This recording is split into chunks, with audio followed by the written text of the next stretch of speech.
Hello and welcome to my breakdown of singles, buying singles, selling singles, speculating on singles. Long story short is it's hard. It's hard for this to go well, and there's lots of reasons why buying single cards is not a great idea. I know a lot of YouTubers don't love it. Obviously, there's lots of YouTubers that don't like finance and Magic, period. But even like you listen to Rudy talking about speculating on singles, and he's very condescending about it. I think for good reason. Buying single cards, expecting them to go up in value is risky business. It's probably one of the riskiest plays you can make. But there are lots of different ways to go about it. And I'm going to discuss with you 4 of the kind of ways that the strategies, the theses that you might have for buying single cards with the intention to flip. And the first one would be YouTubers. So here I have the Rogue Market, Kevin, with his game store based out of Utah. And he does videos every once in a while. You know, this was a while ago. This was like 6 months ago that he did a video on the top 10 cards to buy because of Final Fantasy cards and decks and commanders that were going to get popular, be popular, etc. And so this is the first thesis, is maybe you follow content creators like the Rogue Market, like myself, and you say like, okay, whatever cards they're bullish on, I should buy those, and that is how I'm going to get great flips. Well, I did this. I did this with Perch Protection. That didn't go anywhere. I still have a bunch of copies. If you want a copy of Perch Protection, let me know. But also buy it yourself because it's like 50 cents. But that was third place. Second place and first place, let's take a look. So Drivnod. Now this video came out, I believe it was on, I guess I can check. It was on June 7th. So Drivnod on June 7th was a $5 card. And after that, it was still a $5 card until just recently. Now it's a $6 card. Not quite the gains that you like to see, in trading cards. Like, something interesting to think about in Magic, if you're going to speculate on any Magic product, is that presumably the way that you have, unless you have this incredible Facebook marketplace or reputation or selling system or something, you're going to need the help of eBay or TCG Player to sell your stuff. And they're going to take a fee of 13.5% plus. And you also have to ship it. So if you buy a card like Drivnod for $4, in order for you to actually break even, you need to sell it for plus basically 20%, at least, right? So you need to sell it for at least like $5 just to break even. So then if you sell it for like $6, then you're making like a little bit of money, but it's also a little bit of a pain. So anyways, when we're buying Magic cards with the intention of flipping them, you really want it to like double, triple, quadruple in price in a meaningful way. That's how you can make money. So anyways, Drivnod and Perch Protection are not great examples of this. So, out of the top 3 that Kevin suggested, 2 of them not looking so good. What about Harmonic Prodigy? Well, when did this video came out? It came out on June 7th, and let's take a look-see here. On June 7th, the card was selling between $3 and $9 with an average of $5.42. And let's look at a couple weeks later. Oh, it's selling for $12. So it doubled. Now, was this thanks to Kevin? Maybe. I mean, I don't know. His video got 2,000 views. Maybe. But I think that he might have just nailed it. He talked about Harmonic Prodigy in the context of Vivi, this being a really, really good creature in Vivi decks. And this, I think, was just right around the time people were figuring that out. And so a $5 card became a $12 card, which eventually became kind of where it is now, which is like a $10 card. And so there you go. Sometimes if you're going to watch YouTubers and follow their advice, you can do well. I did well once following a YouTuber. It was actually Magic AIDS. This was right when Pioneer came out. He debuted this deck that used, I can't even remember the creature's name, but the creature delves and then gets the abilities of the creatures you delve with it. And he was like, this is going to be OP in Pioneer. And I was like, sure. So I bought like 10 copies for $2 each. What do you know? It was decent in the early days of Pioneer, and the card shot up to be like $8 or $6 or something like that. And I sold, and whoop-de-doo, I netted, whatever, 20, $30. So not a big deal. But because that's the other thing too that's hard, is the liquidity, right? Because let's say that you did buy like 1,000 harmonic prodigies, and you're like, oh sweet, I'm going to double my money and make $1,000. Yeah, well, only like 40 are selling a day, and then eventually 20. Oh no, that's not even a day. That's like over 6 days. So we're looking at like even now, it's like a couple are selling a day. So if you wanted to double your $1,000 to $2,000, you'd need to be doing that at like 2, 3, 4, 5 copies a day. And that's only if you're selling. So you're undercutting the market and you're the only one selling, which would probably lead to the price going down. So there's a liquidity issue too. So anyways, could you have made money if you followed Kevin and you bought Harmonic Prodigy right when he told you to, or suggested? Sorry, he didn't tell you to do anything, but he suggested that this might be a good card to buy. Yes, but could you have made tons and tons of money? I don't think so, no matter what. Anyways, so that's one of the theses, is you could follow YouTubers. That is something you could do to try to flip singles. Okay, next one. Commander decks. This is a really interesting one. Commander decks, Commander is the most popular way that Magic gets played, and pre-constructed Commander decks have been very successful, very popular. You can see pre-constructed Commanders rise to the tops of played lists, of deck building lists. People enjoy taking the deck that Wizards created and upgrading it. And so if there's a card that's an easy slot in for a Commander deck, it can go up in value. And so one of the theses you could have for investing in singles is the second we get a face commander, and we've actually gotten this recently with Secrets of Strixhaven or whatever that new set is called. We've gotten the face commanders, and some of these cards are already spiking because people are like, this card is going to go in this deck really well. I think it's a great purchase. And that could be true.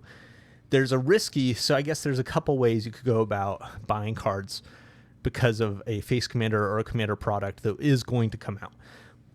One of them is you can speculate and say, hey, this card is going to go great in this commander deck, and I don't think the card will already be in the commander deck, so I'm going to buy it. The risk of that is, what if it is already in the commander deck? I remember when in Commander 2018, the Jeskai one, it was going to be cycling themed, and so people bought the card Fluctuator, speculating that it was going to be a powerhouse of a card for people to slot into this commander deck. Well, they reprinted it into the commander deck, and we've seen this happen before too. Like, people were speculating on Necroskitter for the most recent lower-end commander decks for the Jund one, but they did reprint Necroskitter into the commander deck. What was interesting about the Necroskitter case, though, was that the old copy from original, like Shadowmoor or whichever set, Eventide, can't remember, that copy is still more expensive. It's still like $18 compared to the copy that came in the commander deck is now like a couple bucks. So sometimes, even if it does get reprinted, it could work out because some people want to buy the original one to put with that commander. Not everybody is buying the commander deck. Some people are just buying the commander, then they're buying the singles. Anyways, so there's some risk built into buying cards before the deck list gets released. But what about after the deck list gets released? And that's where I want to share an example of Lumra, where after Edge of Eternities, these decks were in people's hands, the Lumra shot up from being like a $12 to $25 card. So doubled in price, because it was good for the commander deck. And I know this because I bought it for my commander deck at $12, but then a few weeks later, boom, it shoots up to like be $30 card. And basically a $30 card. So this card was a shoo-in for the Jund commander deck that came in Edge of Eternities. When it enters, it mills 4 cards, return all land cards from your graveyard to the battlefield tapped. That is just perfect for the deck where you're sacrificing a bunch of your lands. And so you can even wait until the deck list comes out. But if you're savvy with Magic and you're thinking to yourself, hey, what is the card that would be incredible in this deck that isn't, obviously you have the deck list, so you know what cards will come in the deck list. What's an incredible card to upgrade with? And then just buy a bunch of those copies. That is something you could do. Another example for the same deck was Lord Windgrace. Lord Windgrace was a couple bucks, and then boom, shot up to be $20 for a time, and now it's back like to be $10. So that is another way you could go about the commander decks. And that's another thesis. That's another way that you could speculate on singles, is saying, okay, what are the commander decks coming out either before or after you get the deck lists, buying cards that just slot in and are great singles. You need to be savvy with the game to know that. But, you know, if you're like me and you end up buying cards that are just good and then they go up in value because they're just good cards. And basically I'm not like some walking dictionary of Magic cards. I just go to edhrec.com and I look up the commander and it's like, oh, Lumra, that card will go perfect. Great. I'll buy that, $12. Turns out it's, you know, the market decided it's a $30 card. Anyways, so I guess to sum it up is you look at a commander that's coming out, go to EDHREC, look at the cards people are putting in. What are some high quality mythic cards, cards that are hard to get a hold of that people will want in that deck, and maybe you buy those as a speculation move. Okay, so that is the second thesis. The first one was listening to YouTubers. Second one is speculating on singles that slot into commander decks, pre-constructed commander decks that are coming out. The third one I like to talk about are, what do I call this? I call this card could be broken but is cheap cards. So this is something I've been doing recently because I break down commander decks, and sometimes I'm looking through the cards and I'll see a card that's like 25 cents. But I think to myself, this card seems like it's like really good. And the example I have for that is Bloodroot Apothecary. It is a 3/3 for 3 squirrel with Toxic 2. So it can give your opponent poison counters if it's deals damage to a player. When it enters, you and target opponent each get a treasure token, and whenever an opponent sacrifices a non-creature token, that player gets 2 poison counters. Now, so basically, if your opponent sacrifices 5 treasures or 5 clues or 5 whatever, they will lose the game if this card is on the field. Now, of course, they won't do that. What they're going to end up doing is just not sacrificing any artifacts. But that shuts down like a lot of decks. A lot of decks love treasures, love clues, love, you know, artifact tokens in general, love sacrificing things. And so it just seems good. It just seems good to me. I could be totally wrong. And right now the market says I'm wrong. Right now the market says, hey, this is a 55-cent card. I guess a year ago it was a $2 card. It's kind of interesting. And then it just fell down. But anyway, this is an example of a card that I could see a future where people are like, wait, actually this card is really good. And maybe it's a future where poison counters come back. Maybe it's a future where, I don't know, something like that.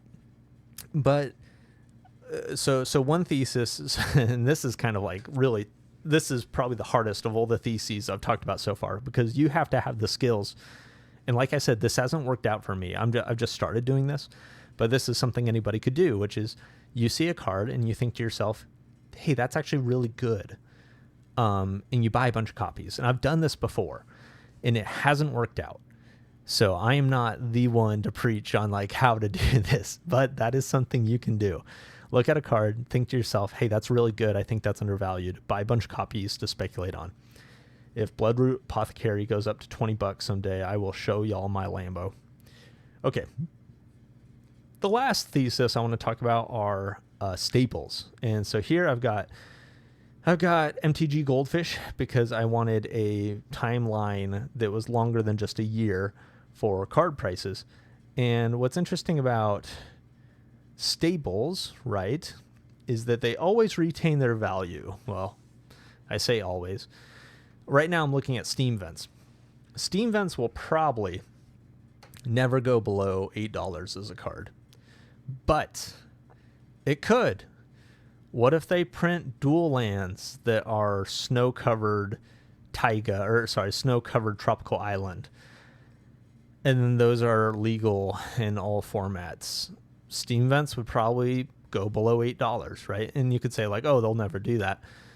But, you know, and yeah, they'll never do that. But the point being is that like you just don't know. You don't know what's going to happen with reprints and stuff like that in the future. Staples have a strong past, but it's not clear that that strong past will always remain. And then the real problem, and what I'm trying to show with this chart here, is that there's, like with Steam vents, it's not clear where the right time was to buy or to sell. I guess if you bought at the lowest point in between Zendikar, Rising, and Kaldheim for like $8, and then you sell right at the peak around New Capenna for like $20, boom, you doubled your money. But how are you going to know? How are you going to know, you know? So Scalding Tarn too. Scalding Tarn is a staple, a classic back in the day, back in the I think back before Modern Horizons 2, it was a $30 card. And then it dropped to be closer to a $10 card. I think now it's back to $20 card. Yeah, it's $30-40 card now. And so Scalding Tarn is an example where if you bought at its low after Modern Horizons 2 came out and kept it until now, you could sell it now for a decent profit before they reprint it again. I think even if they don't power creep these cards, the other really risky part about these and any of these speculation bets is, are they reprinting it? Bloodroot Apothecary, they could just reprint this. Any of these staples that you buy or any of these cards that you buy to speculate on, they could just reprint it. And if you haven't sold yet, now prices don't drop super quickly when a reprint is announced. A lot of people are just buying the card and they don't know that it's being reprinted, or they want it today. So that's another pro tip, is if a reprint gets announced, you can just sell your card usually for the full market value before the crash. You have time, but you have to be savvy and paying attention to, what cards are being reprinted when and whatever. But that's another risk that's built into all of these. I don't know if Staples works as a thesis. I wanted to bring it up. I wanted to talk about it because it makes sense on at face value. It's like, hey, Steam Vents is always going to be a card people play. Buy low, sell high. And yes, that is true. But I just don't think that the spread between the low and the high, these cards like these shock lands and these fetch lands, Wizards has shown a higher willingness to reprint these in the past 5-10 years. 10 years ago, it really did feel like, oh, they just reprinted fetch lands. You better buy them now because this is your last chance. But it just doesn't feel that way nowadays. They just reprinted fetch lands in Dragonstorm Tarkir as special guests. They're reprinting shock lands, and those aren't all the staples, but a lot of the other staples too get power crept. I know actually Rudy on Alpha Investments talked about somebody who bought a ton of Fatal Pushes thinking that they were going to go up in value, and that just never materialized. Staples are sketchy. Of all these strategies, I would probably rank Staples as the worst. YouTubers is the second to worst, because that's just I don't know. YouTubers are hard, but in this one cherry-picked example, you could have followed this YouTuber and made money, but I had a example of doing that too with a different YouTuber, but following YouTubers just sounds really sketchy. Irony, and then stuff you think is powerful, and betting on that, I also feel like this is a pretty rough strategy. The only strategy that feels good to me is the pre-con, what slots into this deck, and specifically, I'm kind of a fan of this, like how Lumra and Lord Windgrace went up. Now, I need more data before I'm going to do this, so I'm not going to walk this walk. I'm not looking at Secrets of Strixhaven Commander precons, and I'm not planning on buying singles to flip. That's just not the best use of my money right now. So, but of all these strategies that I've talked about today, I feel like if you had to make money, I guess if I had to make money, there's no other way to make money in Magic than flipping singles, that is what I would do. I would look at those commander decks and think to myself, hey, what are the cards that slot into these that will probably be going up, because people are going to realize pretty soon that these cards are good and they go into these decks. That is what I would do. So one more point that I want to make before I kind of close. Now, so this is true about the staples. This is true about the cards you think are good. This is true about cards YouTubers say, and it's true about cards that might slot into commander decks, is that you can always just wait. But waiting stinks, right? So you could buy a bunch of a card being like, oh, I know this is going to go up. People are going to see its value, and someday it's going to go up. Well, someday, if you don't have buku bucks, any money you tie up better be worth it. And it actually really just, it better be worth it soon, right? Because, well, I guess, if the gain is big enough, the wait is more tolerable, right? If my Bloodroot Apothecaries are going to be, worth 20 cents for the next 5 years, but in 5 years, they're going to be worth $100 each. Okay. Maybe it's worth it to buy, 1,000 copies today. But that's probably not going to happen. And the second thing is that if I buy 1,000 20-cent copies today, and that's like what, $5, so I don't know, it's like $200 or something like that. $200 to get 5 each. Yeah. So that's $200 to get 1,000 copies. I could use that $200 today to buy someone's collection off of Facebook Marketplace, or buy commander decks to flip, or to buy the right kind of inventory that would do well on Whatnot and to sell it on Whatnot. There's just so many things you can do with your money. If you tie it up, if you're going to invest in singles and be like, I've got diamond hands, I can hold, I don't need to sell anytime soon, so I'm just going to wait. Okay, if you can just wait, you're either super rich, in which case, congratulations, good job being super rich, or you're making a mistake, because your money can work for you now. You do not want to play the waiting game with your money if your intention is to work and make your money work for you, which is kind of the perspective I'm coming from, because these people talk these collector boxes are going to go up someday, and it's like, yeah, that's great, but I don't have $100,000 to buy a bunch of Spider-Man collector boxes to sit on for 10 years. I have $1,000, and I want to turn that $1,000 into $2,000 in the next couple months. And you can speculate or gamble or whatever, but if I have a way that I can turn $1,000 into inventory that I can sell on Whatnot and net $2,000, and maybe it's not with one go, right? Maybe you turn $1,000, like with the sealed commander decks, you turn $1,000 into $1,100, and you turn $1,100 into $1,220, and you turn $1,220 into, you get lucky and it's $1,500. So it's going to be like a series of iterations before you get to that $2,000. But turning that $1,000 into $2,000 in the next, let's call it 4 months, and then $2,000 into $4,000 in the next 4 months, it's like, you can see how this could be pretty good. And that's very different than, I'm going to spend my money and sit on it, and I know the price is going to go up. I'll make a video someday to really dive into these differences, but I'm just not interested, and I don't think you should be interested either in the whole I can just wait on this paradigm, because no, you can't. I mean, you can do whatever you want, but if you're interested in making real money, you don't have infinite time. Time is money, and you want to make your time work for you by putting your money to work in a way that isn't just at the whims of when is the market going to realize that there's a $40,000 Soulstone in a $300 collector booster box.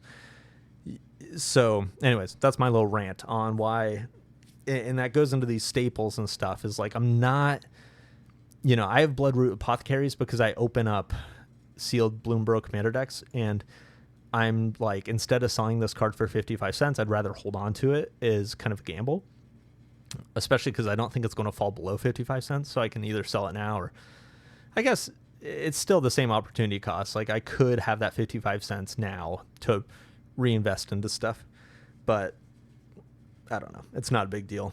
It's 55 cents. And so that's my rant. Like I said a couple times, I'm not a big fan of these investing in single strategies. I've done all of them to some extent. I have made money selling staples. It's just like I probably would have been better off not buying those staples and using my money in other ways. I have made money speculating on cards for commander decks. I have made money following YouTubers. I've also lost money following YouTubers. I've lost money in all these ways. And so, anyways, that's all. That's all. Thanks for listening. Oh, right. If you're here, please subscribe. Lots of you have. Thank you so much. We are getting closer and closer. The goal is to get to 150 subscribers. And then I want to start doing, hopefully, weekly live streams where we can talk and ask questions, real time. And then also if people are interested, could sell product, can open it, have a good time. And so anyways, please subscribe. Thank you. Thank you for watching. See you.